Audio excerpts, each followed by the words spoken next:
आदरणीय अप्पासाहेब, आदरणीय मधु मंगेश कर्णिक जी, संमेलनाचे अध्यक्ष, जसा दिवाळीचा धमाका असतो एकावर एक फ्री, तसं नायगावकर साहेब गेल्या वर्षी जर तुम्हाला यावर्षी फ्री मिळाला अध्यक्षावर, असे दुसरं वर्ष आपल्याला लाभले. नायगावकर साहेब, आदरणीय सचिन दादा धर्माधिकारी, डॉक्टर महेश केळुसकर, राजकारणातले माझे सर्व सहकारी भाई जगताप, भरतशीर गोगावले, प्रभाकरराव मोरे, माणिकराव जगताप, आदरणीय निशिकांतजी जोशी, आदरणीय राहुल दादा, या ठिकाणी या कार्यक्रमाला मी यावं म्हणून मला मित्रत्वाने भेटला आणि आदेश केला असे माझे मित्र किशोर धारिया आणि संजय बुसकुटे, आणि मी खरंच त्यांचा आभारी आहे. तसं किशोर धारिया आणि मी शेजारी आहोत, पण आम्ही दोघेही नॉन रेसिडेंट पार्लेकर आहोत.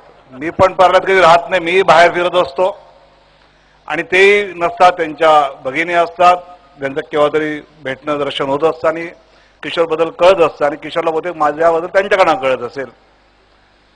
पण आजच्या या कार्यक्रमाला भाषण सुरू करताना संजय, खरं म्हणजे मी विरोधी पक्ष नेता आहे आणि मला चिमटे घेऊ नका असं म्हणणं म्हणजे माझ्या विरोधी पक्ष नेतेपदावर अन्याय आहे.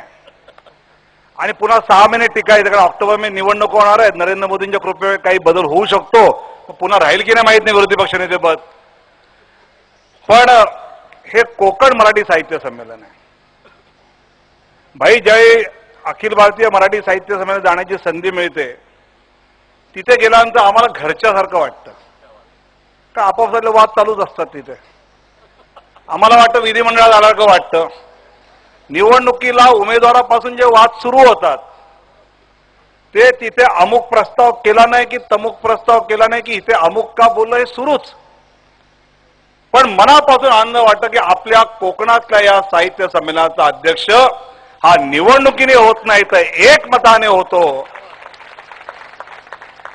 आणि हे सांगताना अभिमान वाटतो आणि त्या व्यासपीठावर जाऊन सुद्धा ते आम्ही सांगतो. पण इतकं चांगलं काम आपलं कोकण मराठी साहित्य परिषद करते आहे, पण नायगावकर साहेब दुःख वाटतं की आम्हाला अखिल भारतीय मराठी साहित्य मंडळाने कोकणाला गावकुसा बाहेरच ठेवलेला आहे. विदर्भाला मान्यता आहे, मराठवाड्याला मान्यता आहे, पण आम्हाला कोकणाला मान्यता देत नाही. आणि ज्यावेळी आम्ही इतकं भरीव कार्य करतो, म्हणजे मला ही खात्री आहे की कोकण साहित्य परिषदेला याची गरज नाही आहे, भाईंना गरज वाटत पण नाही, केळुसकरांना गरज वाटत नाही, पण मला असं वाटतं की हा साहित्यामध्ये दुजाभाव का करावा, या नजरेतनं काम का करावं, कोकणाला गावकुसा बाहेर का ठेवावं, हा प्रश्न जेव्हा जेव्हा त्या साहित्य संमेलनात जातो ते नक्की मनात असतो आणि तो विचारतो सुद्धा.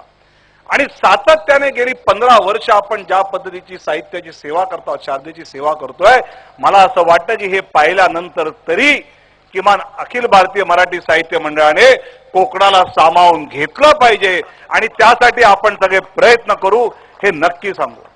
आम्ही नाही आहोत याचं आम्हाला वाईट वाटत नाही, पण मुख्य प्रवाहामध्ये जसं मगाशी बुसकुटे सरांनी सांगितलं की ज्यांना आपण भूषण पुरस्कार दिला की आमच्या मातीतल्या साहित्यातले काही वेगळे शब्द आहेत आणि आम्हाला या पद्धतीने जर या साहित्यामध्ये आमचं जे योगदान आहे, कॉन्ट्रीब्युशन आहे, ते जर आम्ही देत असू आणि आम्हाला जर या मुख्य प्रवाहामध्ये अधिकृतपणे, आणि आम्ही ठराव सुद्धा करू की आम्ही त्या ठिकाणी अधिकृत आल्यानंतर कोकण साहित्य परिषदेतला कुठलाही सदस्य अध्यक्षाला मतदान करणार नाही.